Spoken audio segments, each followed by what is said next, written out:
Setelah suamiku meninggal, dia mewariskan seluruh harta dan asetnya kepada ibu mertua, sementara aku hanya diberi rumah reot.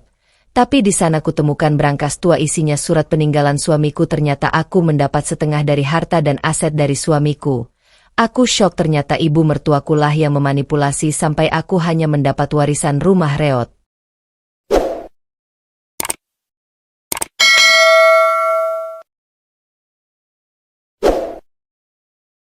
Kehidupan sederhana. Pagi itu, sinar matahari menembus celah tirai tipis di sebuah rumah kecil yang berdiri di sudut kota. Rumah itu tidak mewah, cat dindingnya mulai pudar, dan halaman depannya hanya dihiasi beberapa pot tanaman sederhana. Namun di dalamnya, tersimpan kehangatan yang tak bisa dibeli dengan uang. Alia terbangun lebih dulu, seperti biasa. Dengan langkah pelan, ia berjalan ke dapur, menyiapkan sarapan. Suara minyak yang berdesis di wajan menjadi musik pagi yang menenangkan. Ia memasak dengan penuh perhatian, seolah setiap hidangan adalah ungkapan cintanya. Tak lama, Raka muncul dari kamar, mengenakan kemeja rapi yang kontras dengan suasana rumah yang sederhana. Wajahnya tampan dan tenang, namun sorot matanya selalu melembut saat melihat Alia. "Kamu bangun lagi lebih pagi," ucap Raka sambil tersenyum. Alia hanya tersenyum kecil. "Aku ingin kamu berangkat kerja dengan perut kenyang." Raka mendekat, memeluk Alia dari belakang. "Aku punya banyak orang yang bisa melakukan ini semua. Tapi aku lebih suka ini. Kamu." Alia tertawa pelan. "Aku bukan pembantu." "Ya." "Kamu lebih dari itu," jawab Raka serius. "Kamu rumahku." Meski Raka dikenal sebagai pengusaha sukses dengan kekayaan yang berlimpah, ia tidak pernah memaksa Alia untuk hidup dalam kemewahan. Bahkan, ia justru sering mengikuti keinginan Alia untuk menjalani hidup sederhana. Tidak ada pesta mewah, tidak ada mobil berderet di halaman, hanya kehidupan yang tenang dan penuh makna. Bagi Alia, kebahagiaan bukan tentang seberapa besar rumah yang dimiliki, atau seberapa mahal pakaian yang dikenakan. Kebahagiaan adalah saat ia bisa duduk berdua dengan Raka, menikmati teh hangat di sore hari, atau berbagi cerita kecil sebelum tidur. Namun di balik kesederhanaan itu, tersimpan perbedaan besar yang sering tak terlihat oleh orang lain. Dunia Raka sebenarnya dipenuhi gemerlap, kekuasaan, dan orang-orang berpengaruh. Sementara Alia hanyalah wanita biasa yang memilih untuk tidak tenggelam dalam semua itu. Dan justru disitulah cinta mereka tumbuh. Tenang, tulus, tanpa syarat. Hari itu berjalan seperti biasa. Alia mengantar Raka sampai ke depan pintu. Sebelum pergi, Raka menggenggam tangan Alia, menatapnya dalam-dalam. "Apapun yang terjadi nanti," ucapnya pelan, "kamu harus selalu percaya. Aku selalu memikirkanmu." Alia mengernyit, merasa kalimat itu sedikit aneh. Kenapa tiba-tiba bicara begitu? Raka hanya tersenyum, lalu mengecup keningnya. "Tidak apa-apa. Aku hanya ingin kamu tahu."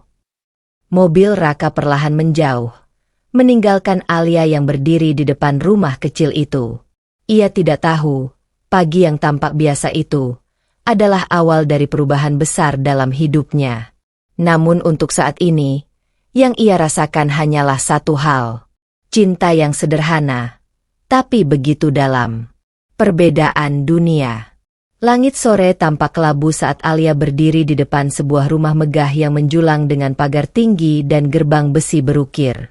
Tempat itu terasa begitu asing baginya. Dingin, kaku, dan penuh jarak. Itulah rumah keluarga Raka. Berbeda jauh dengan rumah kecil yang hangat miliknya. Rumah ini dipenuhi kemewahan yang mencolok. Lantai marmer berkilau, lampu kristal menggantung anggun, dan setiap sudutnya memancarkan kekuasaan serta status. Alia menarik napas pelan sebelum melangkah masuk. Begitu pintu terbuka, tatapan dingin langsung menyambutnya. Nadia. Wanita itu berdiri dengan postur tegak, mengenakan pakaian elegan, Wajahnya menunjukkan ketegasan sekaligus penilaian yang tak pernah disembunyikan. Kamu datang juga, ucap Nadia datar, tanpa sedikit pun senyuman. Alia menunduk sopan. Saya hanya ingin memenuhi undangan makan malam. Undangan. Nadia tersenyum tipis, namun lebih terdengar seperti sindiran. Anggap saja itu kewajibanmu sebagai istri Raka. Suasana langsung terasa berat. Tak lama, Raka datang menghampiri, mencoba mencairkan keadaan. Ia menggenggam tangan Alia dengan lembut, seolah ingin memberikan kekuatan. Mama, Alia sudah berusaha datang. Jangan buat suasana jadi tidak nyaman, kata Raka tegas. Namun Nadia hanya mengangkat alis. Aku hanya berbicara sesuai kenyataan. Mereka duduk di meja makan panjang yang dipenuhi hidangan mewah. Namun tak satu pun terasa menggugah selera bagi Alia. Setiap gerak-geriknya seperti diawasi. Dari dulu aku tidak mengerti, ucap Nadia tiba-tiba, memecah keheningan. Apa yang membuat Raka memilihmu? Alia terdiam. Raka langsung menatap tajam. Karena aku mencintainya. Nadia tersenyum dingin. Cinta. Ia tertawa kecil. Cinta tidak cukup untuk berdiri sejajar dengan keluarga ini. Kata-kata itu menancap tajam di hati Alia. Alia tidak punya latar belakang, tidak punya status, dan jelas tidak mengerti bagaimana dunia kita bekerja. Lanjut Nadia tanpa ragu. Kamu itu berbeda. Alia menggenggam tangannya di bawah meja, mencoba menahan perasaan yang mulai bergejolak. Raka kembali membela. Cukup, Ma. Alia tidak perlu jadi seperti kita. Justru itu masalahnya, potong Nadia cepat. Dia tidak akan pernah cocok. Hening. Alia akhirnya angkat bicara. Suaranya pelan tapi tegas. Saya memang tidak seperti keluarga ini. Tapi saya tidak pernah berniat menjadi seperti itu. Nadia menatapnya tajam. Saya hanya ingin hidup sederhana bersama Raka. Itu saja. Untuk sesaat, suasana menjadi semakin sunyi. Namun bukan sunyi yang damai, melainkan sunyi yang penuh ketegangan. Nadia berdiri dari kursinya. Kita lihat saja sampai kapan kesederhanaan itu bertahan, ucapnya dingin sebelum meninggalkan meja makan. Raka menghela napas panjang, lalu menatap Alia dengan rasa bersalah. Maafkan Mama. Alia menggeleng pelan, meski hatinya terasa berat. Aku sudah terbiasa. Namun dalam hatinya, ia tahu, ini bukan sekadar perbedaan gaya hidup. Ini adalah dua dunia yang tidak pernah benar-benar menyatu. Dan di antara dua dunia itu, Alia berdiri sendirian. Cinta yang tulus. Malam itu terasa lebih sunyi dari biasanya. Setelah makan malam yang penuh ketegangan di rumah keluarga Raka, perjalanan pulang dipenuhi keheningan. Lampu-lampu jalan berpendar samar, menemani mobil yang melaju pelan menembus gelap. Alia menatap keluar jendela. Pikirannya masih terjebak pada kata-kata Nadia yang menusuk. Ia berusaha terlihat tenang, tapi hatinya tidak bisa sepenuhnya menyembunyikan luka. Raka meliriknya sekilas, lalu menghela napas panjang. Ia tahu, diamnya Alia bukan berarti ia baik-baik saja. Alia, panggilnya pelan. Alia menoleh, mencoba tersenyum kecil. Iya. Jangan terlalu dipikirkan ucapan Mama. Alia terdiam sejenak sebelum menjawab. Aku tidak marah, hanya saja, mungkin Mama benar. Raka langsung mengerem mobil sedikit mendadak di pinggir jalan yang sepi. Ia menoleh serius ke arah Alia, sorot matanya penuh ketegasan. Jangan pernah bilang begitu lagi. Alia terkejut. Aku memilihmu bukan karena kamu harus setara dengan siapapun, lanjut Raka. Aku memilihmu karena kamu adalah kamu. Nada suaranya tegas, tapi penuh kehangatan yang tulus. Alia menunduk, matanya mulai berkaca-kaca.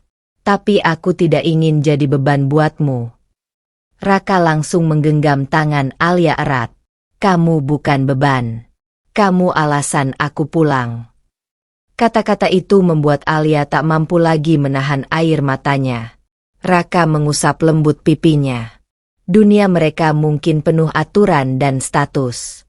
Tapi dunia kita berbeda. Dan aku tidak akan pernah membiarkan siapapun merendahkanmu di dalamnya. Alia menatap Raka, mencoba memastikan bahwa semua yang ia dengar benar adanya. Raka, kalau suatu hari nanti semuanya jadi lebih sulit. Raka tersenyum tipis, namun matanya tetap serius. Apapun yang terjadi, ucapnya perlahan, aku akan tetap di sampingmu. Ia menggenggam tangan Alia lebih erat. Aku janji, aku akan melindungimu. Malam terasa berhenti sejenak. Tidak ada suara selain detak jantung yang seolah berbicara lebih jujur daripada kata-kata. Alia akhirnya tersenyum. Kali ini lebih tulus. Ia percaya. Bukan karena dunia mereka mudah. Bukan karena semuanya akan selalu baik-baik saja. Tapi karena ia tahu, selama Raka ada di sisinya, ia tidak akan pernah benar-benar sendirian. Dan di tengah dunia yang menolak mereka, cinta itu justru tumbuh semakin kuat. Tenang, tapi tak tergoyahkan. Awal petaka. Hujan turun deras malam itu. Langit gelap tanpa bintang, seolah menyembunyikan sesuatu yang buruk. Angin berembus kencang, menerpa jendela rumah kecil Alia hingga bergetar pelan. Di dalam rumah, Alia duduk di ruang tamu, memeluk lututnya sambil menatap jam dinding. Jarum jam sudah melewati pukul 10 malam. Raka belum pulang. Biasanya, Raka selalu memberi kabar jika pulang terlambat. Tapi malam ini, tidak ada pesan, tidak ada telepon. Perasaan gelisah mulai merayap. Alia mencoba menghubungi Raka. Sekali, tidak diangkat. 2 kali, tetap sama. Ketiga kali, ponselnya tidak aktif. Ada apa? Bisiknya pelan. Hatinya mulai dipenuhi firasat yang tak nyaman. Beberapa menit kemudian, ponsel Alia akhirnya berdering. Ia langsung meraihnya dengan cepat. Namun yang terdengar bukan suara Raka. Selamat malam, apakah ini Alia? Suara di seberang terdengar formal dan asing. Iya, ini saya. Dengan siapa? Saya dari rumah sakit. Kami ingin mengabarkan bahwa suami Anda mengalami kecelakaan. Dunia seolah berhenti. Apa? Suara Alia bergetar. Kecelakaan? Bagaimana keadaan dia? Hening sejenak. Kalimat berikutnya menghancurkan segalanya. Kami mohon maaf. Kami sudah berusaha semaksimal mungkin. Tapi, beliau tidak tertolong. Ponsel itu hampir terlepas dari genggaman Alia. Tubuhnya membeku. Napasnya tercekat. Ia tidak bisa berpikir. Tidak bisa merasakan apapun selain kehampaan yang tiba-tiba menelan segalanya. Tidak, itu tidak mungkin, bisiknya pelan. Beberapa jam kemudian, Alia sudah berada di rumah sakit. Langkahnya terasa berat, seolah kakinya enggan melangkah menuju kenyataan yang tidak ingin ia terima. Saat pintu ruang jenazah terbuka, dunia Alia runtuh. Raka terbaring kaku di sana, tanpa senyum, tanpa hangat, tanpa kehidupan. Alia mendekat perlahan. Tangannya gemetar saat menyentuh wajah Raka yang dingin. Raka. Suaranya pecah. Air mata jatuh tanpa bisa dihentikan. Kamu janji. Kamu bilang akan selalu di sampingku. Lirihnya penuh luka. Namun tidak ada jawaban. Hanya diam yang menyakitkan. Di luar ruangan, hujan masih turun deras. Seolah langit ikut berduka atas kehilangan itu. Malam itu, bukan hanya Raka yang pergi. Tapi juga separuh hidup Alia. Duka yang dalam. Hari-hari setelah kepergian Raka terasa seperti mimpi buruk yang tak pernah berakhir. Rumah kecil yang dulu penuh tawa kini berubah sunyi. Tidak ada lagi suara langkah Raka di pagi hari, tidak ada lagi sapaan hangat, tidak ada lagi pelukan yang selalu menenangkan. Yang tersisa hanya kenangan. Alia duduk sendiri di ruang tamu, menatap kursi kosong tempat Raka biasa duduk. Tangannya menggenggam cangkir teh yang sudah dingin sejak lama, tapi ia tidak menyadarinya. Matanya kosong. Sejak malam itu, air matanya seakan tidak pernah benar-benar berhenti. Namun anehnya, rasa sakit di dadanya justru semakin dalam, seolah ada bagian dari dirinya yang ikut mati bersama Raka. "Kenapa harus kamu?" bisiknya lirih. Ia bangkit perlahan, berjalan menuju kamar. Setiap sudut ruangan itu masih menyimpan jejak Raka. Kemeja yang tergantung rapi, jam tangan di atas meja, bahkan aroma khas yang masih tertinggal di bantal. Alia memeluk bantal itu erat. Air matanya kembali jatuh. "Kamu bilang, kamu akan melindungiku." Suaranya bergetar. "Lalu sekarang aku harus bagaimana? Sendirian seperti ini?" Tidak ada jawaban. Hanya sunyi yang semakin menyesakan. Hari pemakaman pun tiba. Langit mendung, seolah turut berduka. Orang-orang datang silih berganti, memberikan ucapan bela sungkawa. Namun bagi Alia, semua suara itu terdengar jauh, samar, seakan tidak nyata. Ia berdiri di depan makam Raka, tubuhnya lemah, tapi ia tetap bertahan. Saat tanah mulai menutupi peti itu, air mata Alia jatuh tanpa henti. "Raka," ia berbisik pelan, suaranya hampir tak terdengar. "Aku belum siap kehilangan kamu." Namun kenyataan tidak memberi pilihan. Seseorang menarik pelan lengannya, mencoba menenangkan. Tapi Alia tidak merasakan apapun. Karena yang ia rasakan hanyalah kehilangan yang begitu besar. Setelah semua orang pergi, Alia tetap berdiri di sana, sendiri. Menatap gundukan tanah yang kini menjadi pemisah antara dirinya dan orang yang paling ia cintai. Angin berembus pelan, menggoyangkan dedaunan di sekitarnya. Alia mengusap air matanya, meski tak benar-benar kering. Dalam hatinya, ia tahu, mulai hari ini, tidak ada lagi yang akan berdiri di depannya saat dunia mulai menyakitinya. Tidak ada lagi yang akan membelanya tanpa syarat. Tidak ada lagi tempat pulang yang benar-benar utuh. Ia benar-benar sendiri sekarang. Dan untuk pertama kalinya dalam hidupnya, Alia merasa dunia ini terlalu kejam untuk dihadapi sendirian. Pembacaan wasiat. Beberapa hari setelah pemakaman, Alia dipanggil ke rumah besar keluarga Raka. Langkahnya terasa berat saat kembali menginjakan kaki di tempat yang dulu selalu membuatnya merasa asing. Namun kali ini, perasaan itu jauh lebih dingin. Bukan sekadar tidak nyaman, tapi juga penuh kehilangan. Ruang tengah telah disiapkan. Beberapa orang duduk dengan wajah serius. Di ujung meja, seorang notaris membuka berkas tebal, sementara Nadia duduk dengan tenang, wajahnya sulit dibaca. Alia duduk di kursi yang disediakan, tangannya saling menggenggam erat di pangkuannya. "Baik, kita akan mulai pembacaan wasiat almarhum Raka," ucap notaris dengan suara formal. Ruangan menjadi hening. Setiap detik terasa lambat. Alia menahan napas. Jantungnya berdegup pelan. Ia tidak pernah benar-benar memikirkan soal harta. Baginya, kehilangan Raka sudah lebih dari cukup untuk menghancurkan segalanya. Namun entah kenapa, ia merasa gugup. Notaris mulai membaca. Seluruh aset perusahaan, properti, dan investasi atas nama almarhum diserahkan kepada. Alia menatap lurus ke depan, menunggu. Nadia. Kalimat itu seperti petir yang menyambar. Alia membeku. Matanya langsung tertuju pada notaris, seolah berharap ia salah dengar. "Seluruhnya?" bisik Alia tanpa sadar. Notaris melanjutkan tanpa ekspresi. Sedangkan untuk Alia, istri sah almarhum, diberikan satu properti berupa rumah lama yang terletak di pinggiran kota. Sunyi yang begitu berat. Alia tidak bergerak, tidak bicara, bahkan bernapas pun terasa sulit. Rumah tua? Hanya itu? Sementara semua yang lain diberikan kepada Nadia?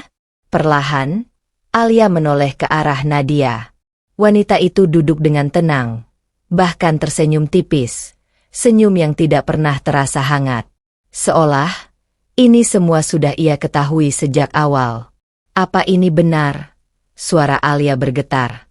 Raka tidak mungkin melakukan ini. Nadia mengangkat alisnya, menatap Alia dengan dingin. Kamu meragukan keputusan suamimu sendiri. Alia menggeleng cepat.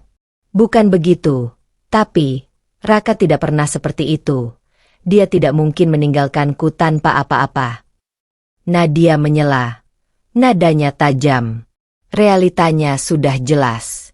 Kamu hanya mendapatkan apa yang pantas untukmu. Kata-kata itu menusuk lebih dalam dari sebelumnya. Alia mengepalkan tangannya, menahan air mata yang hampir jatuh. Rumah itu masih layak kamu tempati. Bersyukurlah, lanjut Nadia tanpa empati. Ruangan terasa semakin sesak. Semua mata tertuju pada Alia, namun tidak ada satupun yang membelanya. Untuk kedua kalinya dalam hidupnya, Alia merasa kehilangan segalanya. Bukan hanya Raka, tapi juga tempatnya di dunia yang pernah ia masuki karena cinta. Dengan langkah lemah, Alia berdiri. Ia tidak berkata apa-apa lagi. Tidak ada gunanya.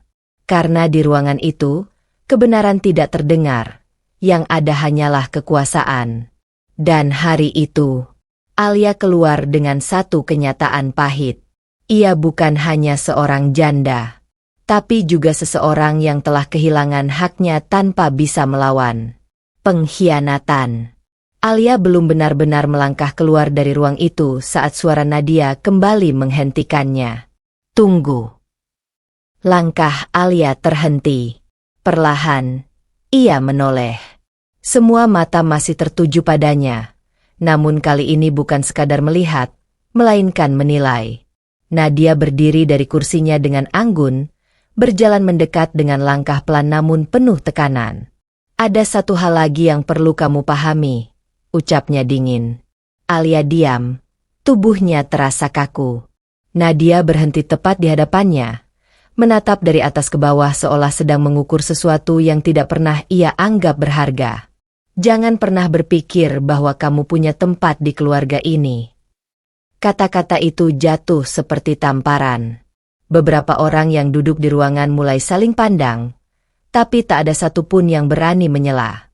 Aku sudah cukup sabar selama ini, lanjut Nadia. Melihat Raka membuang masa depannya demi seseorang yang tidak sepadan. Alia menahan napas. Tangannya mengepal. Namun ia tetap diam. Sekarang semuanya sudah kembali ke tempatnya, ujar Nadia dengan nada puas. Raka sudah tidak ada. Dan kamu tidak punya alasan lagi untuk bertahan di sini. Alia menatapnya. Matanya mulai memerah. Selama ini, suaranya pelan namun bergetar. Aku tidak pernah menginginkan apapun dari keluarga ini. Nadia tersenyum tipis. Tapi kamu tetap mendapatkannya. Nama, status, dan kenyamanan hidup. Alia menggeleng. Aku hanya menginginkan Raka. Hening sejenak. Namun Nadia justru tertawa kecil. Tawa yang terdengar dingin dan merendahkan. Sayangnya, kamu bahkan tidak cukup berarti untuk dipertahankan dalam wasiatnya. Ucapan itu menghancurkan sisa kekuatan Alia. Seolah semua kenangan, semua cinta, semua pengorbanan, dianggap tidak pernah ada. Bahkan di akhir hidupnya, Raka tahu siapa yang benar-benar penting, tambah Nadia tanpa ragu. Alia membeku. Dadanya terasa sesak. Namun kali ini, bukan hanya karena kehilangan, tapi karena dihina di depan banyak orang, tanpa satupun yang membelanya. Matanya berkaca-kaca, tapi ia menolak menangis di sana. Tidak di depan mereka. Tidak di depan Nadia. Dengan sisa harga diri yang ia miliki, Alia mengangkat dagunya sedikit. Kalau memang itu yang ibu percaya, ucapnya pelan, biarlah waktu yang membuktikan. Nadia hanya menatap sinis. Waktu tidak akan mengubah kenyataan. Alia tidak menjawab lagi. Ia berbalik, melangkah keluar dari rumah besar itu. Langkahnya mungkin goyah, tapi tidak berhenti. Di belakangnya, suara bisik-bisik mulai terdengar. Penilaian, ejekan, dan keraguan. Namun Alia tidak menoleh. Karena di dalam hatinya, sesuatu mulai berubah. Rasa sakit itu perlahan berubah menjadi tekad. Dan meski hari itu ia dipermalukan seolah tidak pernah berarti, jauh di dalam dirinya, Alia mulai percaya bahwa suatu saat nanti, kebenaran akan berbicara. Dan saat itu tiba, semua yang meremehkannya akan menyesal. Rumah reot. Langit sore tampak redup ketika Alia akhirnya tiba di rumah yang disebut dalam wasiat itu. Rumah peninggalan untuknya. Ia berdiri di depan pagar kayu yang sudah miring, sebagian bahkan hampir lepas dari engselnya. Catnya mengelupas, dipenuhi lumut dan bekas hujan bertahun-tahun. Halaman depannya dipenuhi rumput liar yang tumbuh tak beraturan, seolah tempat ini sudah lama ditinggalkan. Alia menelan ludah. "Ini, rumahnya?" bisiknya pelan. Tak ada jawaban. Dengan langkah ragu, ia mendorong pagar yang berderit keras saat dibuka. Suara itu memecah kesunyian yang terasa begitu pekat. Setiap langkahnya terasa berat. Ia berjalan menuju pintu utama. Kayunya kusam, dengan noda-noda gelap di beberapa bagian. Saat ia memutar gagang pintu, suara berdecit kembali terdengar.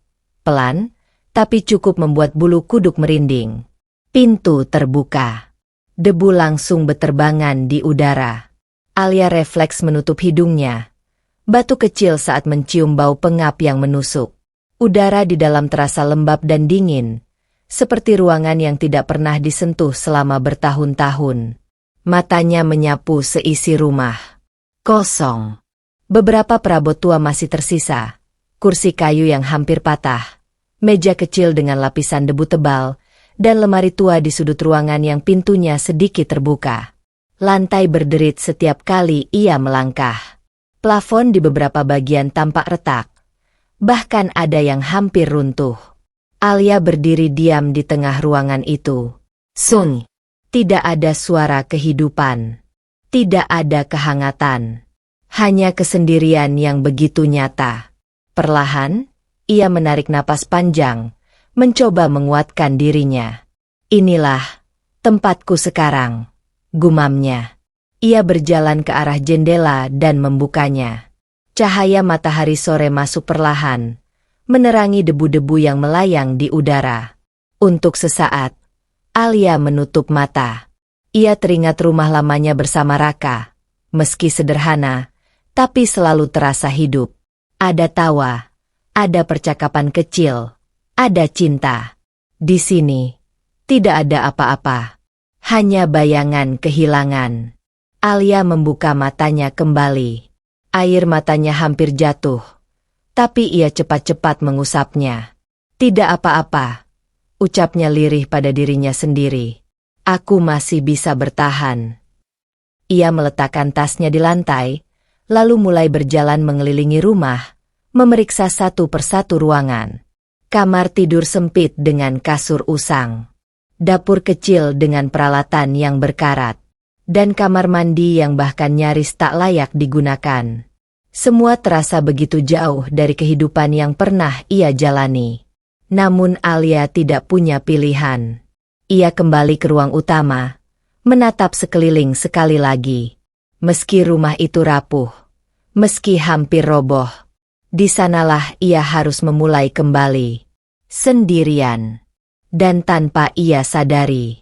Di balik kesunyian dan debu yang menumpuk itu, rumah tua ini menyimpan sesuatu yang belum ia ketahui. Sesuatu yang akan mengubah segalanya. Kenangan yang tersisa. Sore mulai berubah menjadi malam saat Alia masih sibuk membersihkan rumah tua itu. Tangannya kotor oleh debu, napasnya sedikit berat, namun ia tetap memaksakan diri. Bukan karena rumah itu sudah layak dihuni, tapi karena ia butuh sesuatu untuk mengalihkan pikirannya dari rasa sepi yang terus menghantui. Ia berhenti sejenak di depan lemari tua di sudut ruangan. Lemari itu tampak paling usang dibanding yang lain. Kayunya gelap, penuh goresan, dan pintunya sedikit terbuka seperti menyimpan sesuatu yang lama terlupakan. Alia ragu sejenak, lalu perlahan membukanya. Berderit. Suara itu terdengar panjang dan mengiris kesunyian. Di dalamnya, hanya ada beberapa kotak tua yang ditumpuk tidak rapi. Alia mengambil salah satunya, meniup debu yang menempel sebelum membukanya perlahan. Dan saat tutup kotak itu terangkat, ia membeku. Foto-foto. Puluhan foto tersusun di dalamnya. Tangannya mulai gemetar saat mengambil satu lembar. Itu adalah foto dirinya, bersama Raka. Di foto itu, mereka tertawa lepas. Alia mengenakan pakaian sederhana, sementara Raka berdiri di sampingnya dengan senyum hangat yang begitu ia kenal. Alia menutup mulutnya. Air matanya langsung jatuh. Ia mengambil foto lain. Di taman. Di dapur. Di depan rumah kecil mereka. Bahkan ada foto candid saat Alia sedang tertawa tanpa sadar. Semuanya adalah potongan kebahagiaan yang pernah mereka miliki. Raka, bisiknya lirih. Suaranya bergetar.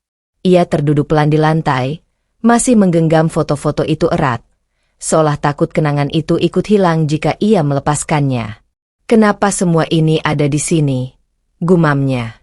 Air matanya jatuh semakin deras. Setiap foto terasa seperti luka yang kembali dibuka. Namun di saat yang sama, juga menjadi bukti. Bukti bahwa cinta mereka nyata.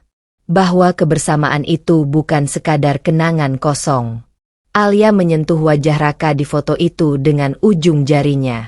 "Kamu bilang aku rumahmu," ucapnya pelan. Suaranya hampir tak terdengar.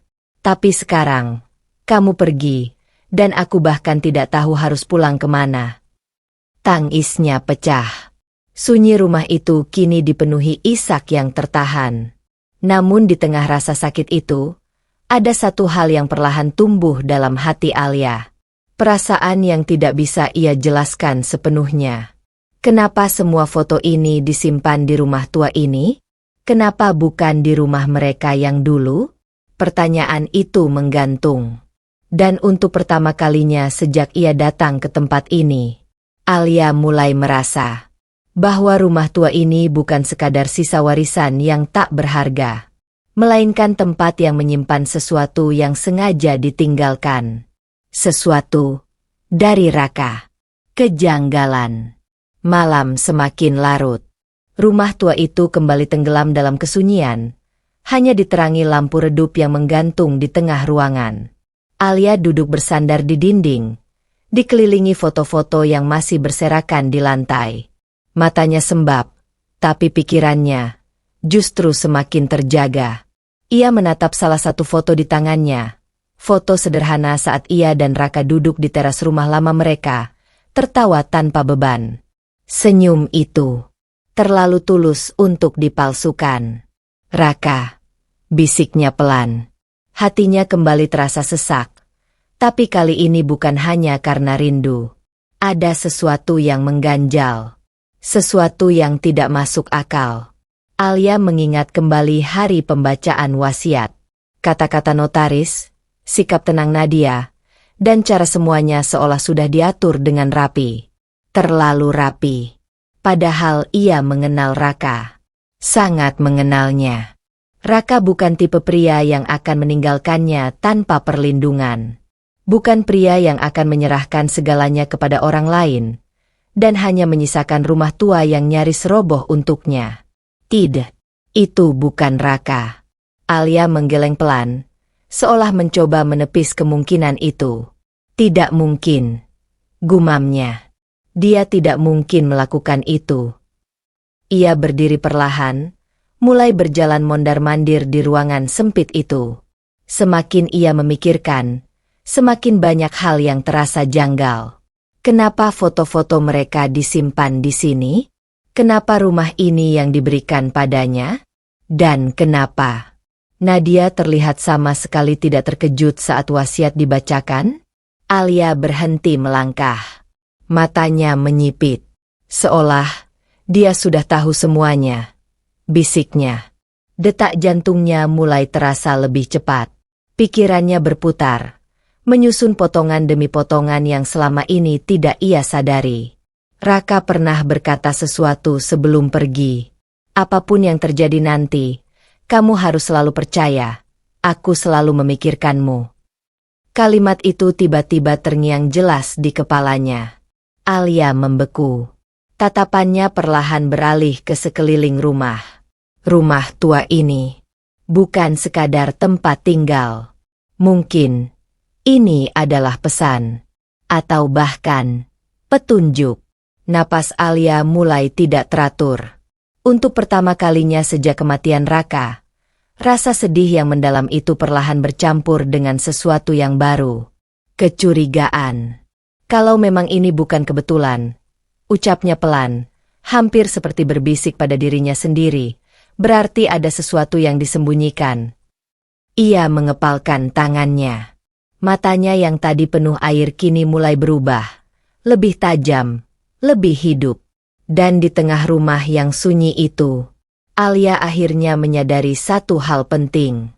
Kematian Raka mungkin bukan satu-satunya kebenaran yang belum terungkap. Dan wasiat itu bisa jadi bukan seperti yang terlihat. Brankas tua. Pagi itu, cahaya matahari masuk perlahan melalui celah jendela yang mulai bersih. Alia berdiri di tengah ruangan dengan napas sedikit terengah. Sejak semalam, ia hampir tidak tidur. Pikirannya dipenuhi pertanyaan yang belum terjawab. Namun satu hal kini jelas baginya. Ia tidak bisa hanya diam. Jika memang ada sesuatu yang disembunyikan, ia harus menemukannya.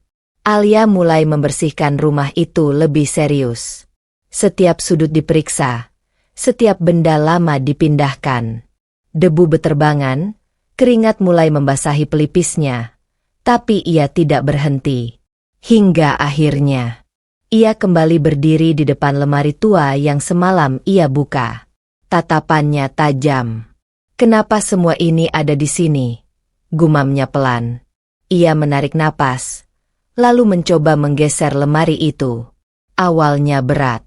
Kayu tua itu seperti menempel kuat di lantai, seolah tidak ingin dipindahkan. Alia mengerahkan tenaga lebih, mendorong perlahan, hingga akhirnya, grek. Lemari itu bergeser sedikit, dan saat celah di belakangnya terbuka, Alia membeku. Di balik lemari itu, tersembunyi sesuatu. Sebuah kotak besi tua, berdebu, kosong, hampir menyatu dengan dinding.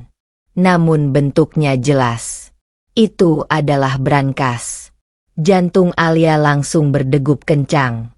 Tangannya gemetar saat ia mendekat. Ia berlutut pelan di depan benda itu, mengusap permukaannya yang dingin. Brankas? Bisiknya tak percaya. Kenapa ada brankas tersembunyi di rumah ini? Dan kenapa disembunyikan begitu rapi? Alia menelan ludah. Pikirannya langsung melompat pada satu kemungkinan. Raka. Apakah ini peninggalannya?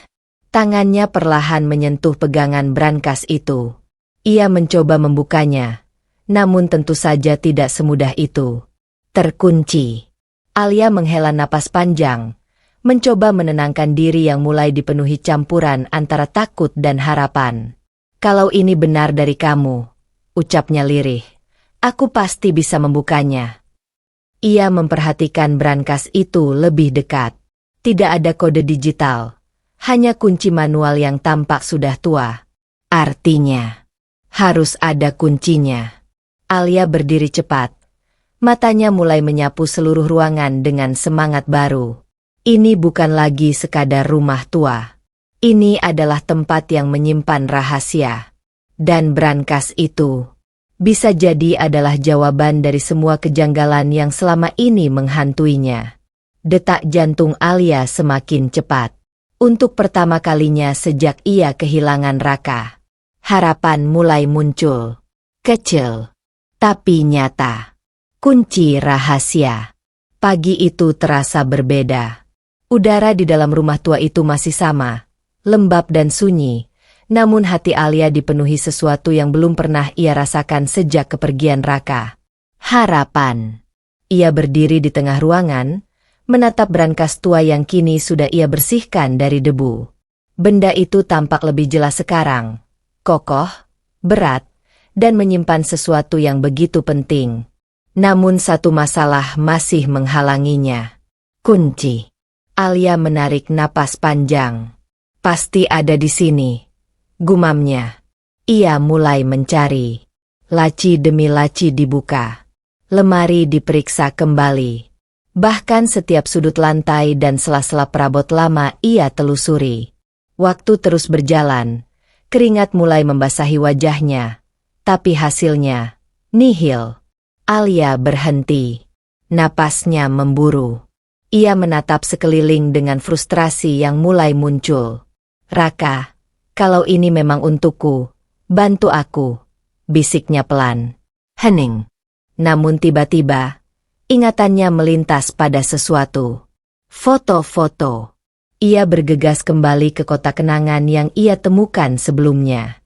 Tangannya bergerak cepat, membalik satu persatu foto, mencoba menemukan sesuatu yang mungkin terlewat. Dan di salah satu foto, ia berhenti. Foto itu menunjukkan dirinya dan Raka di dalam rumah ini. Berdiri di depan lemari tua yang sama. Namun ada yang aneh. Di sudut foto, tepat di atas lemari, terlihat sebuah benda kecil tergantung. Alia menyipitkan mata. Itu, bisiknya. Ia langsung berdiri, berlari kecil menuju lemari tersebut. Tangannya meraba bagian atas lemari yang berdebu tebal. Dan, klik. Sesuatu terasa di ujung jarinya. Alia menariknya perlahan. Sebuah kunci kecil. Berdebu. Tua. Tapi masih utuh. Jantungnya berdegup semakin kencang. Ini, kuncinya? Suaranya hampir tidak terdengar. Tanpa menunggu lama, Alia berlutut di depan brankas. Tangannya gemetar saat memasukkan kunci itu ke lubang kunci. Sejenak ia berhenti. Takut. Takut jika harapannya salah. Takut jika di dalamnya tidak ada apa-apa. Namun perlahan, ia memutar kunci itu. Klik. Suara kecil itu terdengar begitu jelas di tengah kesunyian. Brankas itu terbuka. Alia membeku. Napasnya tertahan. Tangannya perlahan menarik pintu besi itu, membukanya sedikit demi sedikit. Di dalamnya ada sesuatu. Bukan emas. Bukan uang. Tapi berkas-berkas yang tersusun rapi, dan sebuah amplop tebal di bagian atas. Alia menatapnya dengan mata membesar. Perasaan yang tadi kecil kini membesar menjadi sesuatu yang tidak bisa ia abaikan lagi. Ini bukan kebetulan. Ini memang sengaja disiapkan oleh Raka. Dengan tangan gemetar, Alia meraih amplop itu. Dan di detik itu, ia tahu, apapun yang ada di dalamnya akan mengubah segalanya. Surat wasiat asli. Tangan Alia gemetar saat memegang amplop tebal itu. Jantungnya berdetak begitu kencang, seolah tahu bahwa apa yang akan ia lihat bukan sesuatu yang biasa. Perlahan, ia membuka amplop tersebut. Kertas-kertas di dalamnya terlihat rapi, tersusun dengan hati-hati. Ada beberapa dokumen resmi, lengkap dengan tanda tangan dan cap yang tampak asli. Namun satu dokumen langsung menarik perhatiannya. Sebuah surat. Di bagian atasnya tertulis jelas. Surat wasiat. Napas Alia tertahan. Tangannya mulai bergetar lebih kuat saat ia membuka dan membaca isi dokumen itu. Baris demi baris ia telusuri. Dan dalam hitungan detik, matanya membesar. Tidak mungkin, bisiknya lirih. Isi wasiat itu sangat berbeda. Sangat jauh berbeda dari yang dibacakan beberapa hari lalu. Di sana tertulis dengan jelas bahwa Raka membagi seluruh harta dan asetnya menjadi 2 bagian. Setengah untuk Nadia, dan setengahnya lagi untuk Alia. Air mata Alia langsung jatuh. Namun kali ini bukan hanya karena sedih, melainkan karena kebenaran yang akhirnya terlihat. Raka, kamu tidak meninggalkanku. Suaranya bergetar. Ia memeluk dokumen itu erat. Seolah itu adalah satu-satunya hal yang menghubungkannya kembali dengan pria yang ia cintai. Semua yang ia rasakan selama ini, keraguan, kejanggalan, dan luka, akhirnya menemukan jawabannya. Ia tidak salah. Raka tidak pernah berniat membuangnya. Tidak pernah menganggapnya tidak berarti. Justru sebaliknya. Raka telah memastikan bahwa ia tetap terlindungi. Alia menghapus air matanya dengan cepat, lalu kembali membaca dokumen itu lebih teliti. Tanda tangan Raka ada di sana. Tanggalnya jelas. Dan semuanya tampak sah secara hukum. Ini adalah dokumen asli. Bukan manipulasi. Bukan kebohongan. Artinya hanya satu. Wasiat yang dibacakan di rumah itu adalah palsu. Alia mengepalkan tangannya. Dadanya yang selama ini dipenuhi kesedihan kini mulai terbakar oleh sesuatu yang baru. Kemarahan. Jadi ini yang sebenarnya. Gumamnya pelan. Pikirannya langsung tertuju pada satu orang. Nadia. Cara wanita itu tersenyum. Cara ia berbicara dengan penuh keyakinan. Cara ia merendahkan Alia tanpa ragu. Semua itu kini terasa masuk akal. Karena ia tahu. Ia sudah tahu sejak awal. Alia menatap dokumen itu sekali lagi. Kali ini dengan sorot mata yang berbeda. Bukan lagi penuh luka. Tapi penuh tekad. Mereka bisa mengambil semuanya dariku. Ucapnya pelan. Tapi bukan kebenaran. Ia menggenggam surat itu erat. Dan untuk pertama kalinya sejak semua ini terjadi, Alia tidak lagi merasa lemah. Karena kini ia memegang sesuatu yang lebih kuat dari apapun. Bukti.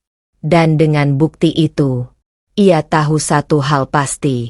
Ini belum berakhir. Kebenaran terungkap. Ruangan itu terasa semakin sempit.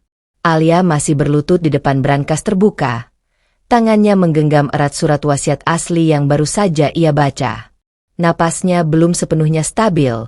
Dadanya naik turun menahan gejolak emosi yang bercampur menjadi satu. Syok, dan tersadarkan. Matanya kembali menelusuri setiap baris dalam dokumen itu, seolah memastikan bahwa ia tidak salah membaca. Namun hasilnya tetap sama. Jelas. Tegas.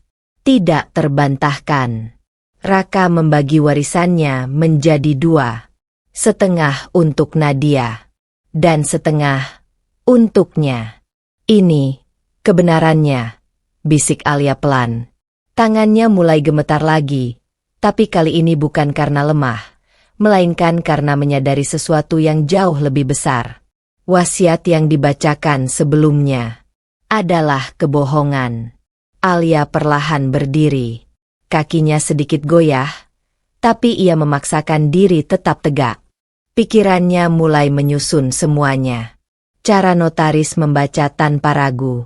Sikap Nadia yang terlalu tenang. Dan bagaimana semua orang langsung menerima tanpa mempertanyakan. Seolah semuanya sudah diatur. Dimanipulasi, ucap Alia lirih, namun penuh tekanan. Kata itu menggantung di udara. Dan semakin ia memikirkannya, semakin jelas semuanya. Ini bukan kesalahan. Ini bukan salah paham. Ini adalah rencana. Sebuah rencana untuk menghapusnya, secara perlahan dan rapi. Alia menutup matanya sejenak, mencoba menahan emosi yang mulai meluap. Ia teringat bagaimana Nadia mempermalukannya di depan semua orang. Bagaimana ia dianggap tidak berharga. Bagaimana ia dibuat percaya bahwa bahkan Raka pun tidak menginginkannya lagi. Semua itu ternyata kebohongan. Air mata kembali jatuh. Namun kali ini bukan karena kesedihan, melainkan karena rasa dikhianati. Kenapa? Suaranya bergetar. Kenapa harus sejauh ini? Ia membuka mata perlahan. Sorotnya berubah. Bukan lagi Alia yang rapuh dan penuh luka. Kini ada sesuatu yang lebih kuat di sana. Kemarahan yang terkontrol. Dan tekad yang mulai terbentuk. Alia menatap surat wasiat itu sekali lagi, lalu mengepalkannya erat di tangannya. Mereka mungkin bisa membohongiku sekali, ucapnya pelan, tapi tidak untuk selamanya. Ia menarik napas panjang. Pikirannya kini jauh lebih jernih. Ia tahu apa yang harus dilakukan. Ini bukan hanya tentang harta. Ini tentang kebenaran. Tentang harga diri. Dan tentang janji Raka yang kini terbukti nyata. Alia melangkah mundur dari brankas, masih memegang dokumen itu dengan erat. Dan di dalam rumah tua yang sunyi itu, satu hal akhirnya terungkap dengan jelas. Alia bukan korban dari takdir. Ia adalah korban dari pengkhianatan. Dan kali ini, ia tidak akan tinggal diam. Pertemuan dengan Dimas. Pagi itu, Alia berdiri di depan sebuah gedung hukum sederhana di pusat kota. Bangunannya tidak semegah kantor-kantor elit yang biasa didatangi keluarga Raka, tapi cukup rapi dan tenang. Tangannya menggenggam map berisi dokumen dari brankas itu dengan erat. Inilah langkah pertamanya. Ia menarik napas panjang sebelum masuk. Di dalam, suasana terasa profesional namun tidak kaku. Beberapa orang sibuk dengan pekerjaan masing-masing. Suara ketikan dan percakapan pelan terdengar samar. Alia mendekati meja resepsionis. "Saya ingin bertemu dengan pengacara. Ada yang bisa membantu saya?" tanyanya pelan. Resepsionis itu menatapnya sejenak, lalu tersenyum sopan. "Ada satu pengacara yang mungkin bisa membantu. Silakan tunggu sebentar." Beberapa menit kemudian, seorang pria muda keluar dari sebuah ruangan. Penampilannya sederhana, mengenakan kemeja rapi tanpa kesan berlebihan. Wajahnya tenang, tapi sorot matanya tajam dan penuh fokus. "Silakan masuk," ucapnya singkat namun sopan. Alia mengikuti pria itu ke dalam ruangan. "Nama saya Dimas," katanya sambil duduk. "Apa yang bisa saya bantu?" Alia duduk perlahan di hadapannya. Untuk sesaat, ia ragu. Semua yang terjadi terasa begitu besar untuk diceritakan begitu saja. Namun ia tahu, ia tidak bisa mundur sekarang. "Saya ingin mengungkap manipulasi wasiat," ucapnya akhirnya. Dimas terdiam sejenak. Tatapannya langsung berubah serius. "Manipulasi," ulangnya. Alia mengangguk, lalu membuka map di tangannya. Ia mengeluarkan dokumen asli dari brankas dan menyerahkannya dengan tangan sedikit gemetar. "Ini wasiat asli suami saya. Tapi yang dibacakan di depan keluarga berbeda." Dimas menerima dokumen itu, lalu mulai membacanya dengan teliti. Ruangan menjadi sunyi. Setiap detik terasa panjang bagi Alia. Ia menunggu, dengan harapan dan sedikit rasa takut. Beberapa saat kemudian, Dimas mengangkat pandangannya. "Ini dokumen asli," katanya tegas. "Tanda tangan dan formatnya sah." Alia menahan napas. "Artinya?" tanyanya pelan. Dimas menyandarkan punggungnya, menatap Alia dengan serius. "Artinya Anda telah ditipu." Kalimat itu terdengar jelas, tanpa ragu, tanpa keraguan sedikit pun. Alia mengepalkan tangannya. Meski sudah menduga, mendengar kebenaran itu diucapkan oleh orang lain terasa berbeda. Lebih nyata. Lebih menyakitkan. Apakah saya bisa melawannya? Tanya Alia. Suaranya hampir berbisik. Dimas menatapnya beberapa detik, seolah menilai sesuatu. Kita bisa, jawabnya akhirnya. Tapi ini tidak akan mudah. Pihak yang Anda lawan punya kekuasaan, uang, dan koneksi. Alia terdiam. Namun perlahan, ia mengangguk. Saya tidak takut, ucapnya. Dimas sedikit mengangkat alis, tampak terkejut dengan ketegasan itu. Saya sudah kehilangan segalanya, lanjut Alia. Saya tidak akan kehilangan kebenaran juga. Hening sejenak. Lalu untuk pertama kalinya, Dimas tersenyum tipis. Baik, katanya. Kalau begitu, saya akan membantu Anda. Alia menatapnya, sedikit terkejut. Anda yakin? Dimas menutup dokumen itu dengan tenang. Saya tidak bekerja untuk uang saja, jawabnya. Saya bekerja untuk kebenaran. Kata-kata itu terasa sederhana, tapi kuat. Untuk pertama kalinya sejak semua ini terjadi, Alia tidak merasa sendirian. Ia akhirnya memiliki seseorang di sisinya. Seseorang yang percaya pada bukti. Seseorang yang percaya pada kebenaran. Dan dari pertemuan itu, sebuah langkah besar dimulai. Langkah menuju keadilan. Penyusunan bukti. Ruangan kerja Dimas dipenuhi berkas. Meja kayunya yang sederhana kini hampir tidak terlihat. Tertutup tumpukan dokumen, catatan, dan salinan arsip hukum. Di sudut ruangan, sebuah papan kecil mulai dipenuhi coretan. Nama, tanggal, dan alur kejadian yang disusun dengan teliti. Alia duduk di hadapannya, memperhatikan dengan serius. Untuk pertama kalinya, ia melihat bagaimana sebuah kebenaran tidak hanya dipegang, tapi juga harus dibuktikan. Kasus ini bukan hanya soal siapa yang benar, ucap Dimas sambil membuka satu dokumen. Tapi siapa yang bisa membuktikannya secara hukum? Alia mengangguk pelan. Dimas mengangkat surat wasiat asli yang ditemukan Alia.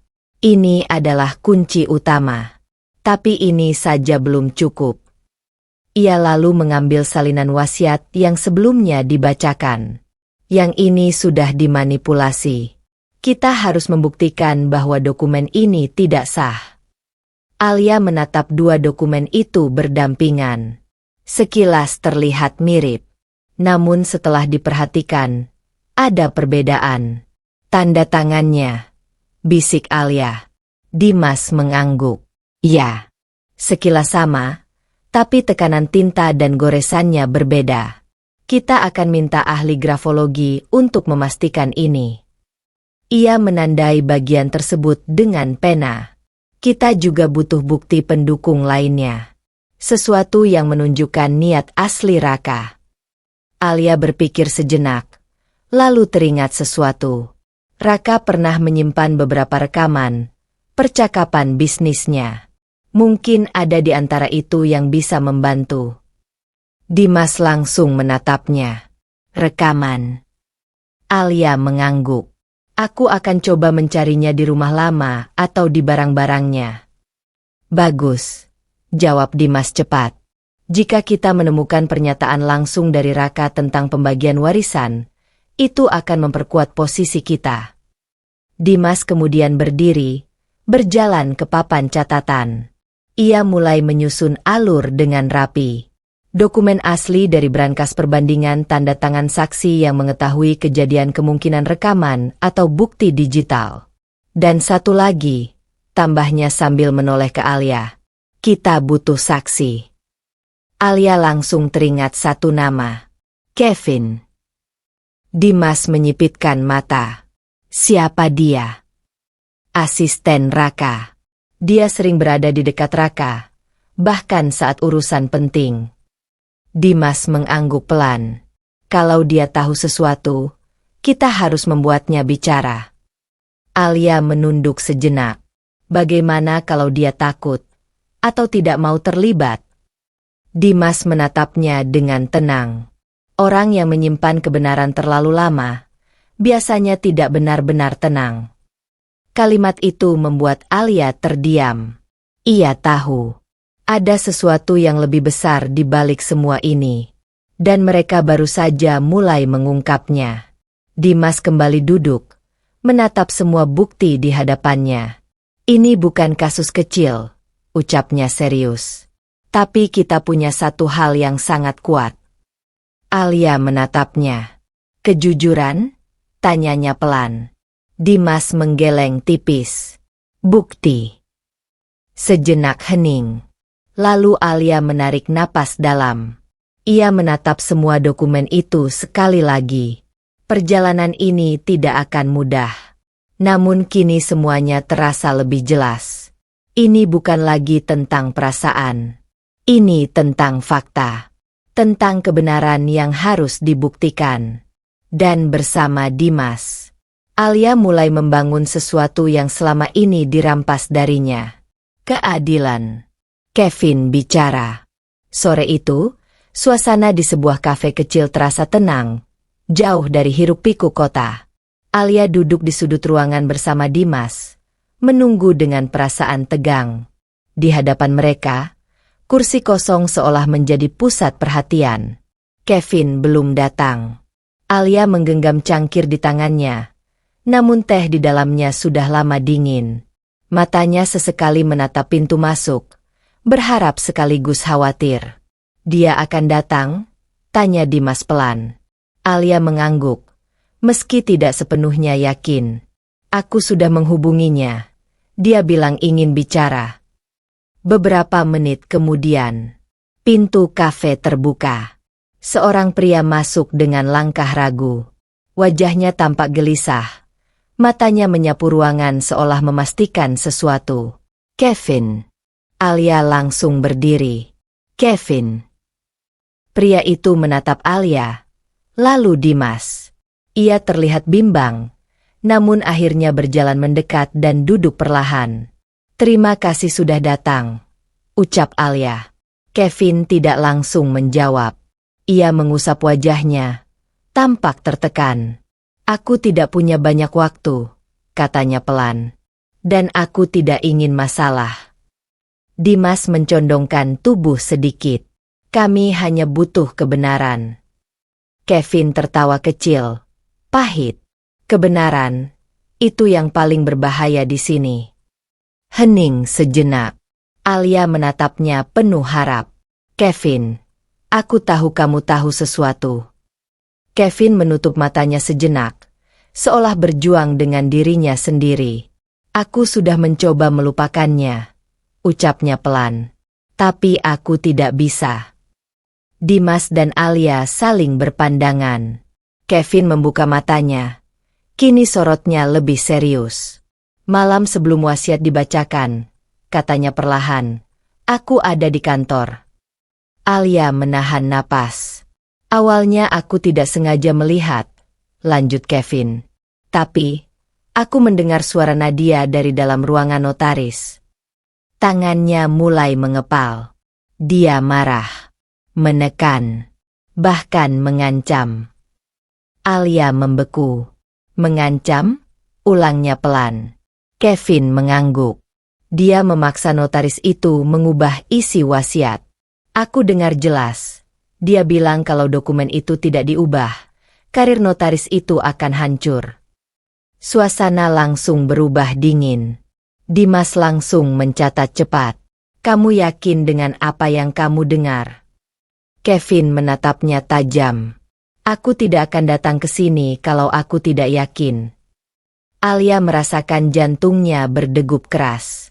Semua yang ia curigai akhirnya terkonfirmasi. Jadi, wasiat itu memang dimanipulasi, bisiknya. Kevin menunduk. Bukan hanya dimanipulasi, itu dipaksa. Hening. Alia merasakan campuran emosi yang sulit dijelaskan. Marah, sakit, dan sekaligus lega karena kebenaran mulai terungkap. Dimas menatap Kevin serius. Apakah kamu bersedia bersaksi di pengadilan? Kevin langsung terdiam. Pertanyaan itu menggantung di udara.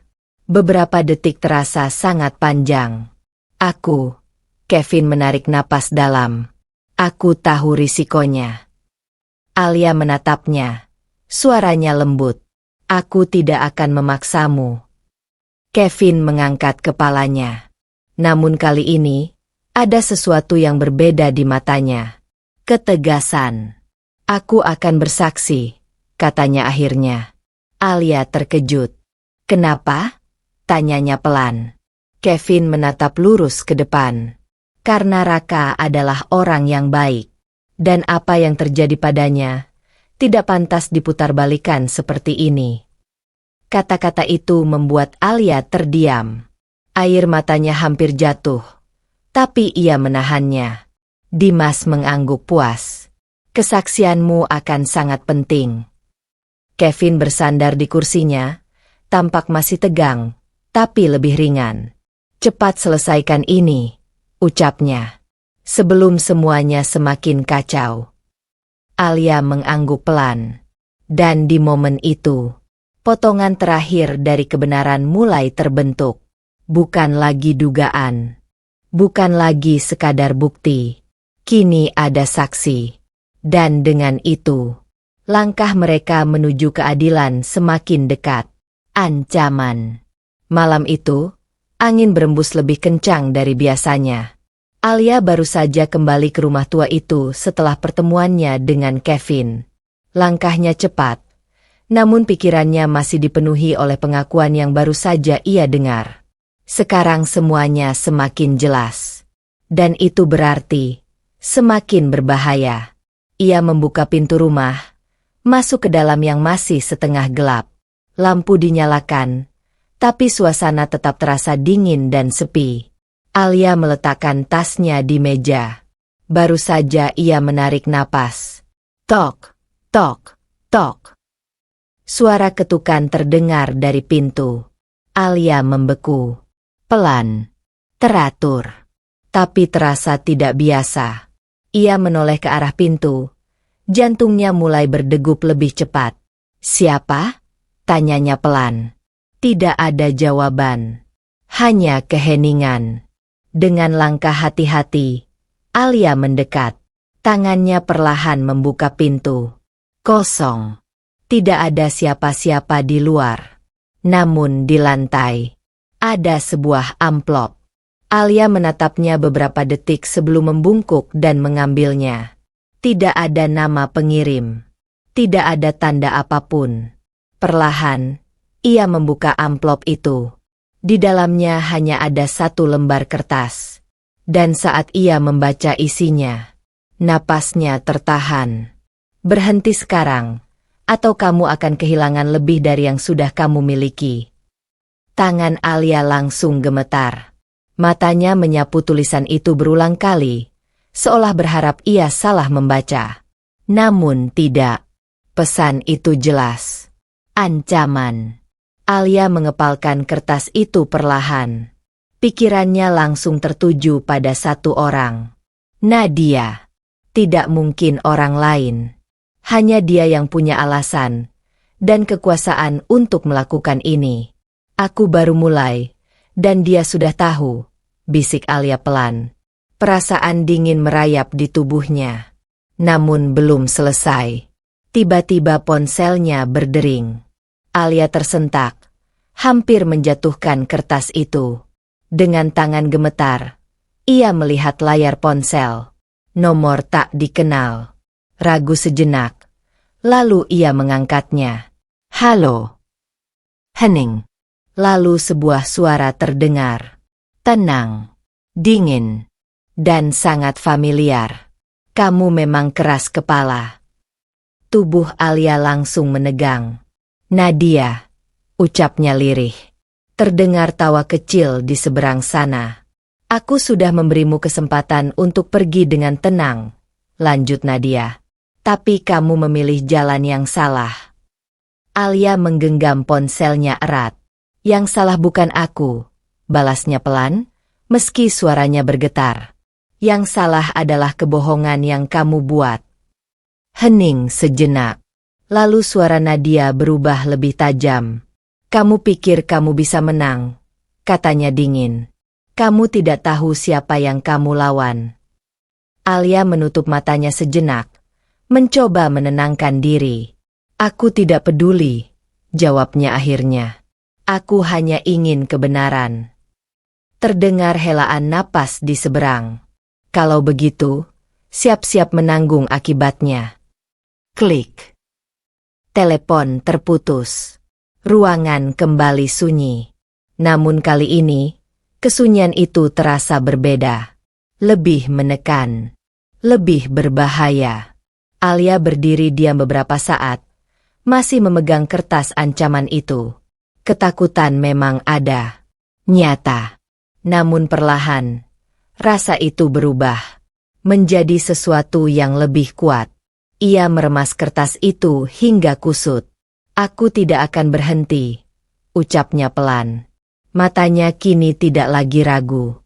Karena ia tahu, jika ia mundur sekarang, maka kebohongan itu akan menang selamanya. Dan Alia tidak akan membiarkan itu terjadi. Tekad yang kuat. Malam itu terasa panjang. Angin masih berembus di luar, membuat jendela rumah tua itu bergetar pelan. Di dalam, Alia duduk diam di kursi kayu. Kertas ancaman masih berada di tangannya. Tatapannya kosong, tapi pikirannya bekerja keras. Suara Nadia masih terngiang jelas di telinganya. Ancaman itu nyata. Bahaya itu juga nyata. Namun anehnya, Alia tidak lagi merasa ingin mundur. Ia menunduk, menatap kertas yang kini sudah kusut di genggamannya.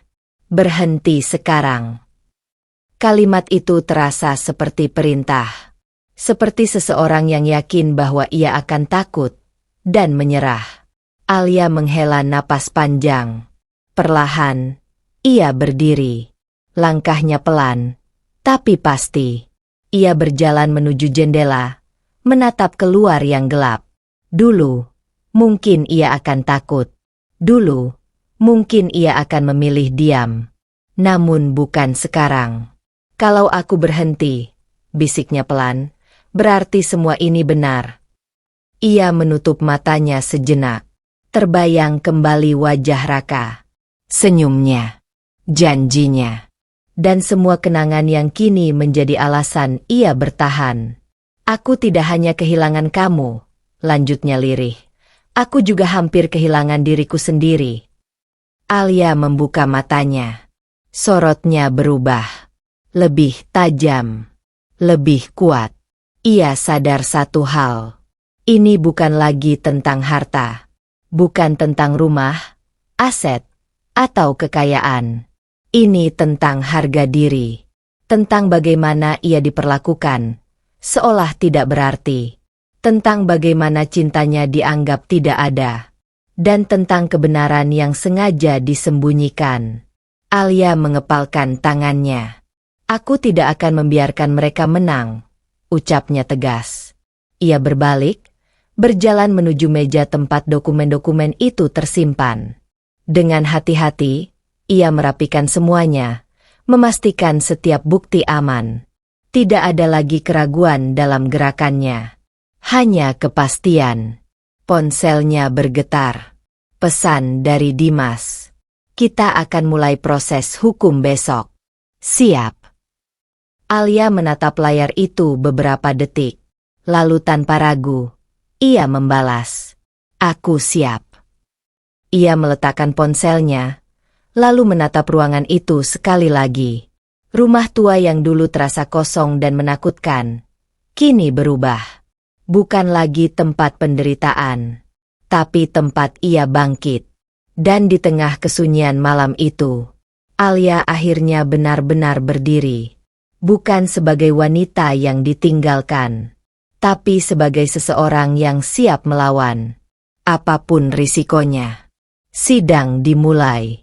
Pagi itu, langit cerah. Namun bagi Alia, Hari ini terasa jauh dari tenang. Ia berdiri di depan gedung pengadilan, mengenakan pakaian sederhana namun rapi. Tangannya menggenggam map berisi dokumen, bukti yang akan menentukan segalanya. Napasnya perlahan diatur. Ini adalah hari yang ia tunggu, sekaligus hari yang paling ia takuti. Di sampingnya, Dimas berdiri dengan tenang. "Kamu siap?" tanyanya singkat. Alia menatap pintu besar di depan mereka, lalu mengangguk. "Aku tidak akan mundur." Mereka melangkah masuk. Suasana di dalam ruang sidang terasa formal dan dingin. Kursi-kursi tersusun rapi, beberapa orang sudah duduk sebagai pengamat. Di depan, meja hakim berdiri tinggi, simbol keputusan yang akan mengubah hidup seseorang. Dan di sisi lain ruangan, Nadia sudah duduk di sana. Elegan seperti biasa. Tatapannya langsung tertuju pada Alia begitu ia masuk. Dingin, tajam, penuh tantangan.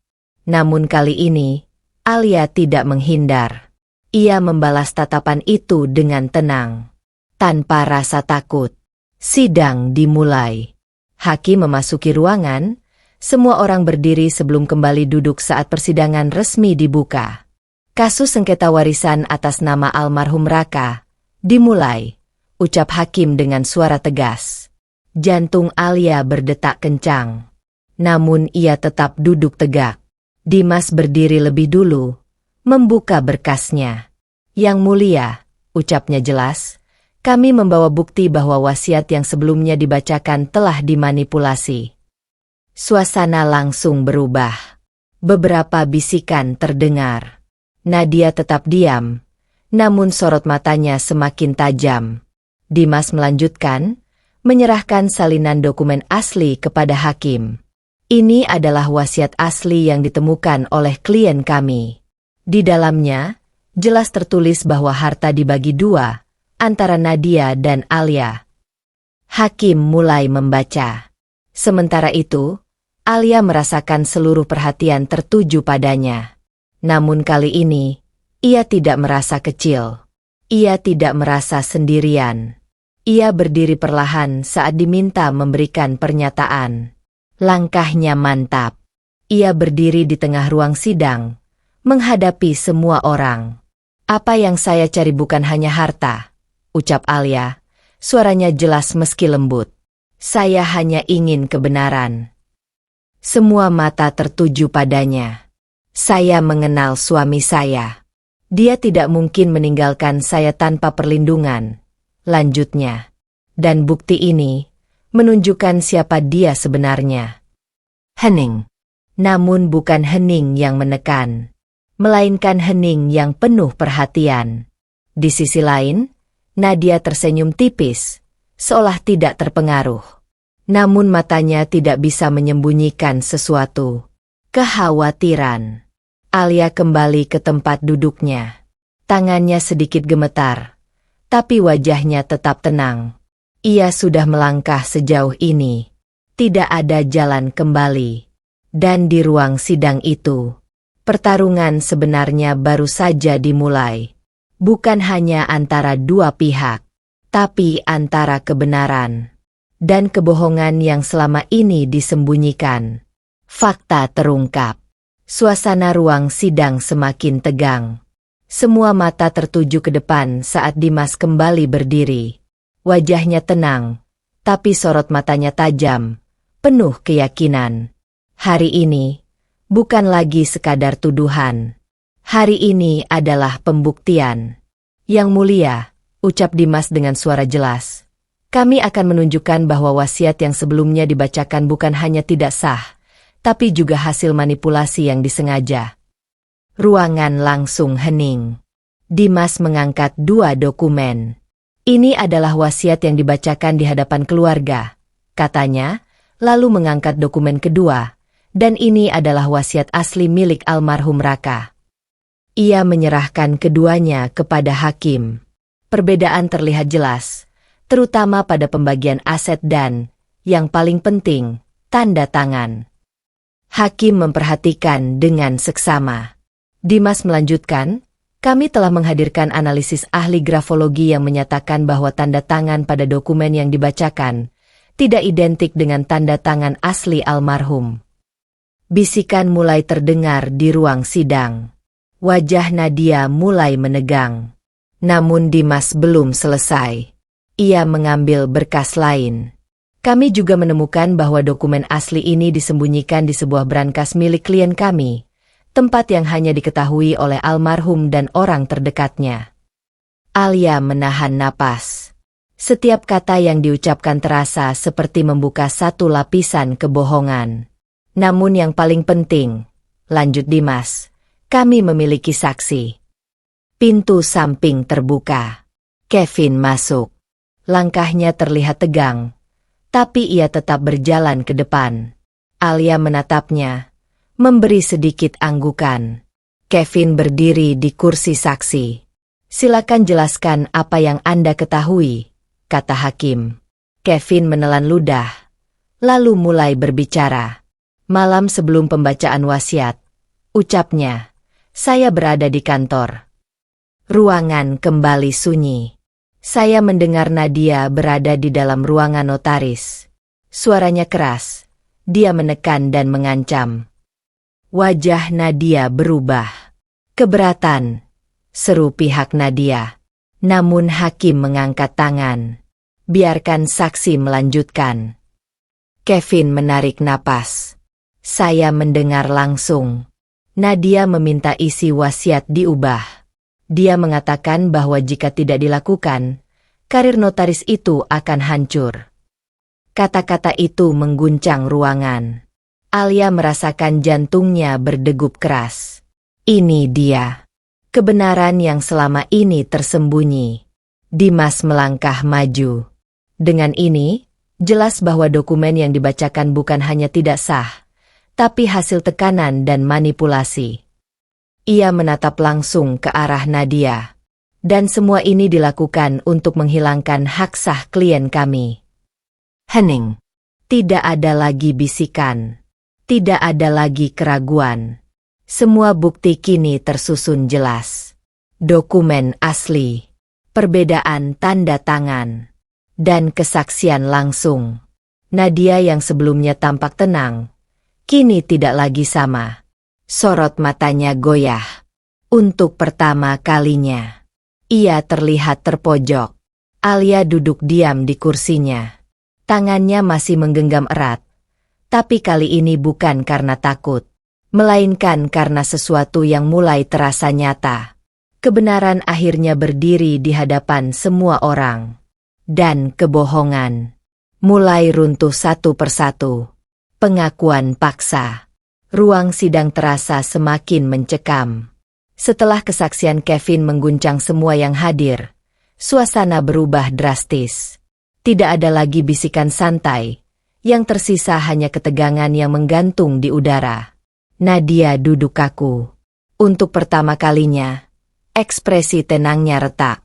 Dimas berdiri kembali, memanfaatkan momentum. Yang mulia, ucapnya tegas. Kesaksian saksi telah menguatkan bukti bahwa terjadi tekanan terhadap notaris. Kami meminta agar pihak tergugat memberikan klarifikasi. Semua mata langsung tertuju pada Nadia. Beberapa detik, ia hanya diam. Namun keheningan itu justru terasa semakin berat. Hakim menatapnya tajam. Silakan jawab. Apakah Anda pernah menekan notaris untuk mengubah isi wasiat? Nadia tersenyum tipis. Masih mencoba bertahan. Itu tuduhan yang tidak berdasar. Jawabnya dingin. Saya tidak pernah. Cukup. Suara Dimas memotong. Tetap tenang namun tegas. Ia mengangkat satu berkas tambahan. Kami juga memiliki rekaman suara yang memperkuat kesaksian saksi. Ruangan langsung gempar. Alia membeku. Rekaman? Dimas melanjutkan, rekaman ini berisi percakapan antara pihak tergugat dan notaris pada malam sebelum pembacaan wasiat. Wajah Nadia berubah. Pucat. Putar. Perintah hakim. Detik berikutnya, suara rekaman terdengar memenuhi ruangan. Suara Nadia. Jelas. Tajam. Mengancam. Ubah isi wasiat itu. Aku tidak peduli bagaimana caranya. Kalau tidak, kau tahu apa yang akan terjadi pada kariermu. Sunyi yang memekakan. Rekaman berhenti. Tidak ada yang berbicara. Tidak ada yang bergerak. Semua orang terpaku. Nadia benar-benar tidak bisa mengelak lagi. Matanya bergerak gelisah. Napasnya mulai tidak teratur. Tangan yang tadi tenang kini terlihat menggenggam erat ujung kursinya. Hakim menatapnya tajam. Apakah Anda masih ingin menyangkal? Tidak ada jawaban. Hanya diam. Namun diam itu sudah cukup menjelaskan segalanya. Nadia menunduk. Untuk pertama kalinya, tidak ada lagi senyum sinis. Tidak ada lagi sikap angkuh. Yang tersisa hanyalah seseorang yang kehilangan kendali. Alia menatapnya tanpa berkata apa-apa. Tidak ada rasa puas. Tidak ada rasa kemenangan. Hanya kelegaan yang perlahan memenuhi dadanya. Kebenaran itu akhirnya terbuka. Tanpa bisa disembunyikan lagi. Beberapa detik kemudian, Nadia mengangkat wajahnya. Suaranya pelan namun terdengar jelas. Aku hanya melakukan apa yang perlu. Kalimat itu seperti pengakuan. Setengah terucap. Setengah terpaksa. Namun cukup untuk mengakhiri semuanya. Dimas menatap hakim. Tidak ada lagi yang perlu dipertanyakan. Yang mulia. Hakim mengangguk pelan. Dan di ruang sidang itu, kebohongan yang selama ini dibangun dengan rapi, akhirnya runtuh sepenuhnya. Tanpa sisa. Kejatuhan Nadia. Ruang sidang kembali hening. Semua orang menunggu. Setelah semua bukti dipaparkan, setelah kesaksian Kevin mengguncang, dan setelah rekaman itu diputar tanpa bisa dibantah, tidak ada lagi yang tersisa selain keputusan. Hakim menunduk sejenak, membaca kembali berkas-berkas di hadapannya. Detik terasa lambat. Alia duduk diam. Tangannya saling menggenggam erat. Ia tidak berani berharap terlalu tinggi. Tapi hatinya tahu, kebenaran sudah terlalu jelas untuk diabaikan. Di sisi lain, Nadia duduk kaku. Wajahnya pucat. Tatapannya kosong. Tidak lagi menunjukkan kepercayaan diri seperti sebelumnya. Untuk pertama kalinya, ia terlihat kalah. Berdasarkan bukti yang diajukan, suara hakim akhirnya terdengar, tegas dan jelas. Pengadilan menyatakan bahwa dokumen wasiat yang dibacakan sebelumnya tidak sah. Suasana langsung berubah. Beberapa orang saling berbisik. Alia menahan napas. Selain itu, lanjut hakim, terbukti bahwa telah terjadi manipulasi dokumen melalui tekanan terhadap notaris. Setiap kata terasa seperti palu yang menghantam. Dengan demikian, pihak tergugat, Nadia, dinyatakan bersalah atas tindakan pemalsuan dan pencurian hak waris. Kalimat itu menggema di seluruh ruangan. Alia menutup matanya sejenak. Air mata perlahan jatuh. Namun kali ini, bukan karena kesedihan, melainkan karena keadilan yang akhirnya datang. Di sisi lain, Nadia membeku. Tubuhnya tidak bergerak. Seolah ia tidak siap menerima kenyataan bahwa semuanya telah berakhir. Pengadilan memutuskan bahwa seluruh hak waris dikembalikan sesuai isi wasiat asli, lanjut hakim. Dan tindakan hukum lanjutan terhadap pelanggaran ini akan diproses sesuai ketentuan yang berlaku. Palu diketuk. Sidang selesai. Suara itu menjadi penutup. Penutup dari kebohongan panjang yang selama ini menyelimuti segalanya. Alia perlahan membuka matanya. Ia menarik napas panjang, mencoba menenangkan diri yang masih bergetar. Dimas menoleh ke arahnya, memberi anggukan kecil. Kita menang, ucapnya pelan. Alia tidak langsung menjawab. Ia hanya menatap ke depan, ke arah Nadia. Wanita itu masih duduk di tempatnya. Namun kini tanpa kekuasaan, tanpa kendali, tanpa apapun yang dulu membuatnya terlihat tak tersentuh. Tatapan mereka bertemu. Namun kali ini berbeda. Tidak ada lagi rasa takut dari Alia. Dan tidak ada lagi kesombongan dari Nadia. Hanya satu hal yang tersisa. Kenyataan.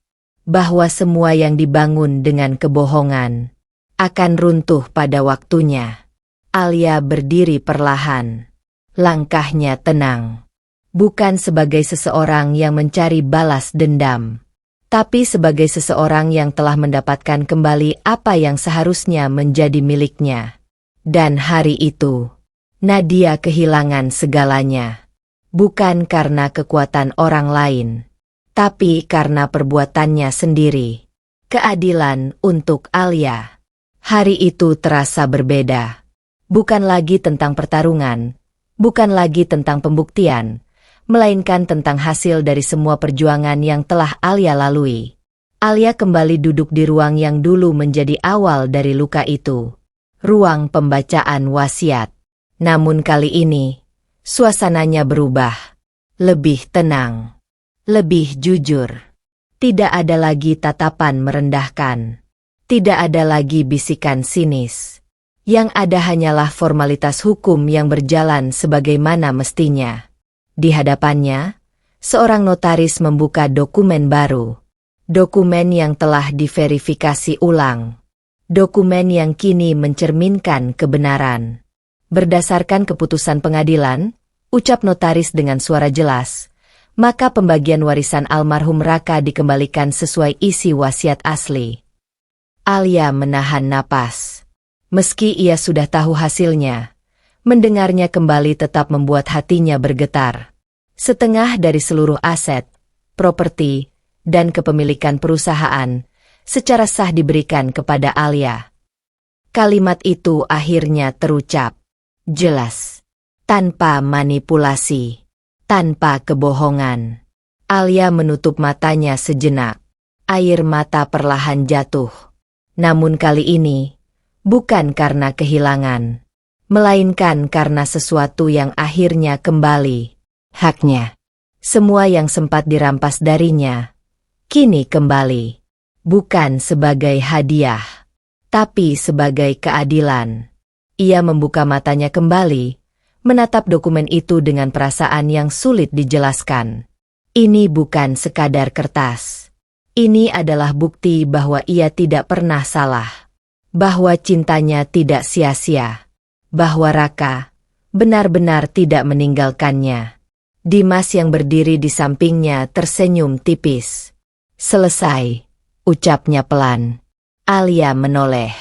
Terima kasih, jawabnya tulus. Dimas mengangguk. Kamu yang berjuang. Alia terdiam sejenak. Lalu perlahan, ia berdiri. Tidak ada rasa bangga berlebihan. Tidak ada keinginan untuk membalas. Yang ia rasakan hanyalah ketenangan. Ia telah melewati semuanya. Dari kehilangan, dari penghinaan, dari pengkhianatan, hingga akhirnya ia berdiri di titik ini dengan kepala tegak, dengan harga diri yang utuh. Alia menggenggam dokumen itu dengan mantap. Namun jauh di dalam hatinya, ia tahu, yang paling berharga bukanlah harta yang kini ia miliki, melainkan kekuatan yang ia temukan dalam dirinya sendiri. Dan hari itu, Alia tidak hanya mendapatkan kembali warisannya, ia mendapatkan kembali dirinya. Kehidupan baru. Pagi itu terasa hangat. Sinar matahari masuk melalui jendela besar, menyinari ruangan yang kini telah berubah sepenuhnya. Rumah tua yang dulu dipenuhi debu dan kesunyian, kini berdiri kokoh, bersih, dan hidup kembali. Alia berdiri di dekat jendela, memandang keluar dengan tenang. Angin pagi menyentuh wajahnya pelan. Untuk pertama kalinya setelah sekian lama, ia benar-benar merasa damai. Perjalanan yang ia lalui tidak mudah. Kehilangan, penghinaan, pengkhianatan, Semuanya pernah menghancurkannya. Namun kini, semua itu terasa seperti bagian dari proses yang membentuk dirinya. Ia bukan lagi Alia yang dulu. Bukan lagi wanita yang hanya diam saat disakiti. Bukan lagi seseorang yang bergantung pada orang lain untuk merasa kuat. Kini, ia berdiri dengan kakinya sendiri. Dengan keberanian. Dengan harga diri. Di meja kecil di belakangnya, dokumen warisan tersimpan rapi. Namun Alia bahkan tidak menoleh ke sana. Karena baginya, semua itu bukan lagi tujuan utama. Ia melangkah keluar rumah. Udara pagi terasa segar. Halaman yang dulu dipenuhi rumput liar kini tertata rapi dengan bunga-bunga yang mulai bermekaran.